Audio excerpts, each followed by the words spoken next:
자, 한쪽에서는 탄핵 이야기가 나오고 또 한쪽에서는 하야 얘기가 나오는데 또 한편에서는 임기 단축 개헌 얘기가 나오고 있습니다. 원내 정책수석부 대표 김영민 의원 모셨습니다. 네, 반갑습니다. 대표적으로 지금 임기 단축 개헌을 하자라고 이야기를 시작하신 분인데 개헌을 원포인트로 그렇게만 할 수도 있는 거예요? 하려면 할 수 있죠. 헌법을 개정한다는 것은 주권자인 국민들이 결정하는 거라서 네.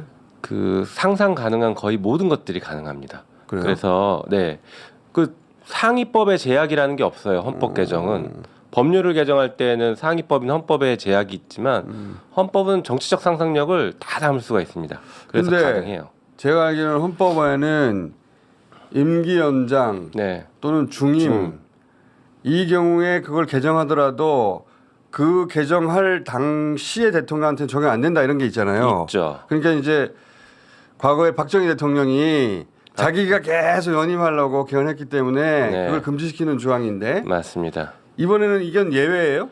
이렇게 되면 예외가 아니라 방금 잘 말씀하신 임기 연장 예, 그리고 중임 변경이거든요. 그렇죠. 임기 단축은 빠져 있어요. 아, 그렇지. 임기 단축은 가능합니다. 현직 대통령도 적용이 가능해요. 그러니까 이 조항이 들어갔던 이유는 그렇죠. 독재를 연장시키는 걸 막아보자는데 막을 취지였기 때문에 자기 스스로 임기를 줄이겠다는데 그거를 Why not? 그렇죠. 안 막을 이유가 없는 거죠. 사실은 그래서 그렇죠. 지금 상황은 이제 정치권도 자연스럽게 탄핵 얘기가 나올 정도로 이 정권을 끝내야 된다라는 거는 공감대가 형성돼 있는 것 같아요. 그럼 이제 어떤 방식으로 끝낼까에 대한 심리적 탄핵은 이루어졌다고들 말해요 지금. 맞습니다. 예. 어떤 방식으로 끝낼까에 대한 논의들이 이제 본물처럼 쏟아지고 있는 것인데 저 같은 경우에도 뭐 거리에서 탄핵을 제일 먼저 외치고 다녔던 사람 중에 하나였는데요. 탄핵을 제일 먼저 외쳤죠. 그랬죠. 뭐 집회 나가서 제일 먼저 외쳤으니까. 네가 지금 탄핵 말하는 건 너무 위험하지 않아? 그럴 네. 때부터 탄핵을 외쳤죠. 그랬죠. 뭐 지금도 탄핵을 해야 된다라는 그거는 동일한데요. 네. 제가 지금 말씀드리고 싶은 거는 이겁니다. 결국에는 우리가 윤석열 대통령을 빨리 끝내자라는 건데요. 네. 빨리 끝내고 한 세 가지 원칙이 있습니다. 빨리 끝내고 면책은 절대 안 된다. 봐줄 수 없다. 그리고 마지막으로는 내가 직접 심판하고 싶은데 이 세 가지 원칙들이 지금 국민들 사이에서는 굉장히 크게 공감대를 얻고 있는 상황이에요. 그렇다라고 본다면은 탄핵이 빠르냐, 임기를 2년 단축시켜서 개헌하는 게 빠르냐. 탄핵은 어려운 점이 몇 가지 허들이 있죠. 첫 번째는 있죠. 국회를 통과해야 되고 맞습니다. 그리고 헌법재판소를 통과해야 되는데 맞습니다. 국회 구성도 탄핵까지 가기가 어렵고 네, 8석이 부족하잖아요. 맞아요. 한 석이라도 부족하면 안 되는데. 안 되죠. 그리고 설사 그걸 어렵게 넘어갔다 하더라도 헌법재판소를 넘는 게 헌법재판소의 구성이 지금 상당히 어렵습니다. 그 보수 일세가 아닙니까 사실은. 그렇죠. 게다가 지금 헌법재판관이 지금 3명이 빠져서 6명이에요. 그렇죠. 국회에서 3명을 추천할 건데 민주당 2, 국민의힘 1명을 추천할 겁니다. 네. 그럼 윤석열 대통령이 지금처럼 하는 것처럼 국민의힘이 추천한 사람만 임명하고 민주당 추천은 임명 안 해버릴 수 있어요. 여지껏 계속 그래왔거든요. 그렇게 와였죠. 예. 말도 안 되는 건데 그렇게 그렇죠. 해왔죠. 그렇게 하면 어떡할 거냐면 헌법 위반이다, 탄핵 사유다 다 얘기해요. 예. 하지만 헌재에서 탄핵을 못 시키는데 헌재가 안 돌아가니까. 예, 헌재가 안 들어가서 탄핵을 못 시키는데 어떡할 거냐에 그게 대해서 윤석열 대통령은 우리가 한 번도 본 적이 없는 대통령이라 예, 맞습니다. 임명을 안 해버려요 그냥. 그러니까요. 직접적으로 법이 강제할 수 있지 않는 한 예. 버텨버리는 게 법에는 그런 이 조항이 정권은- 없거든요. 특징이죠. 법에는 대통령이 임명한다고만 돼 있지 네. 반드시 해야 되고 안 그러면 안 된다 이런 내용이 없어요. 그러니까 헌법 안 한 사람이 없기 때문에 아무도 그렇죠. 그러니까 안 했을 때 강제 조항이 없거든요. 왜냐하면 너무나 당연히 했으니까. 이제까지 아무도 어떤 대통령도 네. 임명한다고 돼 있으면 임명했어요. 근데 윤석열 대통령은 그걸 안 해요 지금. 안 하고 있죠. 야 네. 진짜 그렇기 때문에 그거 하나만 가지고도 탄핵 사유야. 맞아요. 맞아요. 근데 탄핵을 시키려는데 헌재가 지금 뭐 구성이 안 돼 있고 7명, 예를 들면 7명, 한 명만 임명하면 7명인데 그 들어간 한 명이 나머지 한 명만 누군가만 설득하면 탄핵이 불가능합니다. 6명이 동의해야 탄핵이 되거든요. 지금 다시 그 얘기 다시 돌아가지고 이 현실적인 어려움이 있습니다. 그 얘기다 보니까 또 열받는데 네. 윤석열 대통령은 분명히 야당의 몫인데 임명을 안 해버려요. 안 하죠. 방통위원도 안 그냥 했죠. 임명을 안 안 해버리잖아요. 했죠. 그 위법 상태를 지금 만들어 놓고 법원에서 위법이라고 지금 얘기하고 있잖아요. 그러니까 그렇지만 뭐예요? 일은 다 저질러 놔버리고 그 현실을 만들어 대통령이 놔버렸는데. 임명한다고 되어 있는데 임명한다. 그러면 모든 대통령이 다 임명했거든요. 그랬죠. 윤석열 대통령을 안 해요. 뭐 하기 싫어 안 해요 그냥. 그래서 한두 달 안 하는 게 아니라 그냥 계속 안 해요. 예. 대통령이 아니에요 내가 보기에는.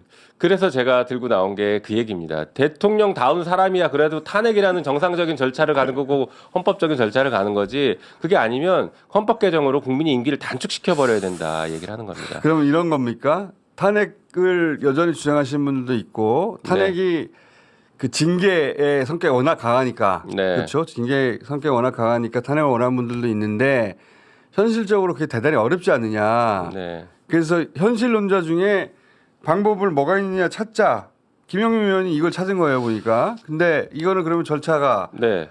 이 그 개헌을 발의를 해야 되잖아요. 이것도 맞습니다. 200명이 돼야 되잖아요. 아니 개헌 발의는 150명이고 아 발의가 아니라 개헌 통과되려면 통과는 200명입니다. 200명이 돼. 이것도 네. 8명이 부족하잖아요. 똑같습니다. 상황은 네. 똑같아요. 네. 그런데 국민의힘 입장에서 네. 탄핵을 당할래 같이 개헌할래라고 하면 개헌 쪽으로 올 가능성이 높다는 거죠. 그나마 성사 네. 가능성이 높다. 그러니까 국민의힘 입장에서는 지금 말썽을 피우고 있는 윤석열 대통령만 도려내고 싶은 거지 보수 자체가 다 괴멸되고 싶진 않거든요. 탄핵 당하고 싶지는 않다. 네. 그리고 탄핵을 주도했던 세력들이 사실상 정치적으로 굉장히 큰 시련을 겪었습니다. 겪었죠. 네, 김무성, 유승민 이런 분들 다 시련 겪고 아직도 회복이 안 되잖아요. 네. 그러니까 누가 나서서 탄핵을 주도하기 어려운 구조예요. 그리고 그렇다고 해서 친박이 되살아났냐? 그들도 못 살아나고 있죠. 그러니까 탄핵 당한 세력도 그렇죠. 탄핵을 주도한 세력도 네. 정치적으로 회복하기 어렵죠. 맞습니다. 그러니까 두려움이 있을 건데 보수에도 그렇죠. 그러니 그러지 말고 임기 단축으로 머리를 맞대보자. 그렇습니다. 이게 임기 단축이 임기 단축 개헌이 가장 큰 장점이요. 네. 이겁니다. 탄핵의 사유가 필요 없습니다. 지금 막 탄핵 사유 가지고 지금 최근에도 명태균 씨와 관련해서 그게 당선자 신분이었냐 대통령 신분 때 거래를 한 거냐 뭐 그렇지. 이게 있잖아요. 말도 안 되는 소리지. 그렇죠. 사실은 우리는 말도 안 된다고 보는데 네. 이게 헌법재판소 가면 이 깐깐한 법조인들은 이게 또 따지거든요. 그렇죠. 근데 탄핵은 그러니까 그렇지만 5월 9일 날 5월 그렇죠. 9일 날 통한 게. 취임했는데 5월 8일 때 전화한 것은 공무원이야 아니야 이거 가지고 그 따진다는 거 아니야. 논란이 있다는 거죠. 그렇지만 헌법 개정은 다 필요 없습니다. 탄핵 사유가 불필요해. 내가 국민이 그냥 정치적 결단을 하면 끝납니다. 대통령 임기는 여기까지야. 그렇지. 내가 자르겠어, 파면시키겠어라고 결단하면 그럼 끝입니다. 예를 들면 조항이 어떤 식으로 바뀌는 거예요? 부칙을 바꿉니다. 부칙을? 부칙을 예를 바꾸면서 들어서 그 지금 이 개정할 때 대통령의 임기는 2025년 5월 9일까지로 한다. 아 이번 개정에서의 대통령 임기는 그렇게 한다. 예. 그리고 나서 이게 부칙만 건드리기 때문에 그 다음 대통령은 앞에 조항을 안 바꾸면 5년이 되는 거고요. 만약에 앞에 임기 조항도 4년 중임으로 바꾸면 그 다음 대통령은 아니, 4년 다른 거 중임이 되는 덧붙이면 거죠. 어려워져요 또. 그렇죠. 다른 저는 거 그래서 덧붙여주면 끝이 안 나고 원포인트 개헌. 그 딱 한 줄만 네. 지금 현재 대통령 임기는 언제라고요? 예를 들면 2025년 5월 9일까지로 한다. 예를 들면 그렇죠. 그러면 2년을 줄이는 것이거든요. 그러면 만 3년으로 끝나는 거네. 그렇죠. 이게 좋은 게 이제 더 제일 가장 큰 장점은 국민이 직접 파면시킨답니다. 이거는 국민투표에 붙여야 되잖아요. 맞습니다. 이거는 국민투표를 국회를 하기 통과하면 때문에요. 끝나는 게 아니고 국민투표로 가기 때문에 헌법을 이렇게 개정하겠습니다라고 국회를 통과하고 나면 무조건 국민투표를 해야 돼요. 맞습니다. 그러면 찬반으로 나뉘는 겁니다. 이거는 그렇죠. 단순하게. 네. 대통령 거부권도 없어요. 그러니까 이건 대법권도 없고 그래서 심플하긴 국민투표로 심플하네요. 국민이 결정한. 그러니까 우리 예전에 박근혜 대통령 헌재 갔을 때 파면하면 헌재가 대통령 박근혜를 파면한다 이렇게 선고했거든요. 그 파면 선고를 국민이 직접 하는 겁니다. 게다가 인수위 구성이 가능해요. 탄핵으로 가면 인수위 구성이 안 되거든요. 그렇죠. 예, 탄핵으로 가면은 바로 끝나고 대통령을 뽑아야 그 되고 임기가 바로 시작합니다. 선거 끝나자마자. 임기가 끝나자마자 그 당일날 시작돼요. 그렇죠. 그래서 문재인 대통령국에는 당선된 그날 바로 시작됐어요. 맞습니다. 그래서 인수위를 구성 못 하는데 네. 이 방법은 인수위를 구성할 수 있는 뭐 있습니다. 장점 여러 가지 연구해 두셨네. 그럼요. 근데 이제 제가 이제 이 얘기를 하니까 여러 가지 이제 반론들을 제기하시는 분들이 어떤 반론이 있는데 있습니까? 가장 그 의미 있는 반론이 이제 국민투표법이 헌법 불합치 결정이 돼서 지금 국민투표를 하기 어렵다라는 반론이 있는데요. 아, 국민투표법이 왜 헌법 불합치가 됐어? 일부 헌법 불합치된 부분이 있습니다. 일부? 예. 근데 그것도 고치면 돼요. 개정하면 됩니다. 같이? 그러면 네.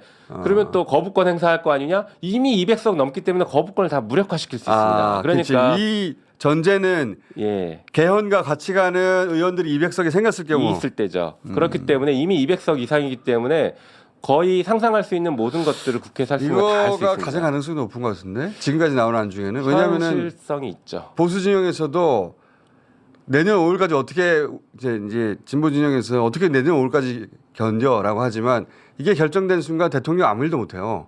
그냥 아무것도 못하는 레임덕 상태, 데드덕이죠, 데드덕. 네. 그 상태가 될 것이고 보수 진영에서 찬성할 수 있는 여지가 있는 대목은 또 뭐가 있냐면 탄핵은 만약에 인용되는 순간 바로 대선에 들어가기 때문에 준비할 수도 없는데 맞습니다. 이거는 내년 5월 9일이라고 하는 그 공평한 그 시한을 두고 서로 경쟁이 시작되는 거 아니에요? 맞아요. 그런 점에서 준비할 수가 있죠. 그렇죠. 네. 이게 여러 가지 장점이 있습니다. 그래서 이건 사실 시민사회 언론분들이 먼저 제안을 하셨고요. 그다음에 국회에서 그 제안을 받아들여서 한 20명 정도의 의원들이 지금 모임을 만들어서 지금 같이 논의를 시작했습니다. 왜 내년 5월 9일이야 12월 31일까지 해 이런 분들 있을 수 있는데 네. 그러면은 보수가 안 받아들여요. 그렇죠. 절대. 사실 그 기한은 정하기 나름이에요. 저는 정하기 이제 나름인데. 2년이라고 명확하게 해서 2년이면 이게 충분히 논의하고 검토하고 국민투표하고 대선까지 치를 수 있는 기간이 되니까 2년을 정한 건데 사실 더 당기자면 더 당기려면 당길 수도 있습니다. 그건 여야 합의에 따라서. 겨울 정서, 겨울 대선으로 다시 바꿔. 예, 그래서 5월 9일이었던 것은 가능한 이제 거죠. 지난 취임식이 5월 9일이었으니까 딱 맞아요. 맞춘 거 아니에요? 예, 임기 예. 3년으로 맞추기 때문에 그렇게 맞춰서. 얘기했던 거죠.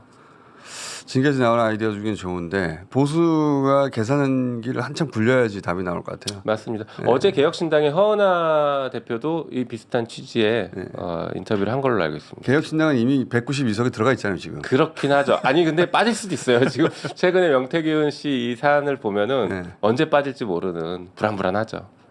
들어와야 될 걸. 아, 좋은 아이디어긴 한데 이런 사람도 있을 수 있을 것 같아요. 그러니까 법학자들 중에 네. 임기 연장이나 중임을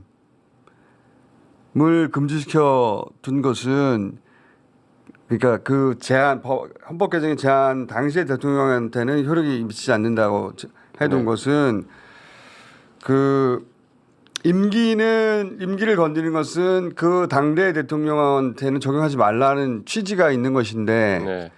단축도 마찬가지 취지의 제약이 걸린다. 이렇게 해석하는 법학자도 있지 않을까? 그렇게 해석하는 법학자가 있을 수는 있죠. 하지만 그 다수는 헌법학자의 거의 모든 다수는 단축은 가능하다라고 보고 있습니다. 다 하긴 확인했죠. 연장이나 네. 중임을 막은 이유는 이제 독재를 하지 말라는 뜻이기 그렇죠. 때문에 법문헌상도 명확하고 취지상도 명확합니다. 줄이는 건 가능해요. 알겠습니다. 요거 계속 진행해 보시고요. 예. 네, 이게 이제 탄핵과 헌법 개헌, 그러니까 개헌이 아마 같은 투트랙으로 같이 갈 겁니다. 그래서 최종적으로는 저는 개헌으로 마무리가 되지 않을까라고 생각하고. 특검도 막 진행하고 막 그럼요. 사방- 특검은 가장 그 확실한 거죠. 전제 조건이죠. 면책시킬 수 없다가 저희의 원칙이기 때문에요. 면책시킬 수 없다면 대통령 혹은 용산의 저항이 엄청날 텐데 예. 네. 딜이 들어올 수도 있겠네요. 이게 딜을 할 수 없죠. 이게 딜을 한다는 건 예전에 얘기했던 임기 1년 단축 개헌안이 예전에 논의됐었어요. 네. 그거는 사실은 그 딜을 전제로 한 개헌 가능성이 있는 얘기였던 거고 네. 지금 임기 2년 단축은 탄핵보다 빨리 끝낸다이기 때문에 딜을 할 필요가 없습니다. 이거는 그냥 가는 겁니다. 딜을 하자고도 할 거예요 아마. 네. 그쪽에서는 어떻게 나올지 모르겠는데 자 아이디어 하나 나왔습니다. 이거 어떻게 진행되는지 발전되어 가는지 계속 지켜보겠습니다. 김용민 의원이었습니다. 감사합니다. 네, 고맙습니다.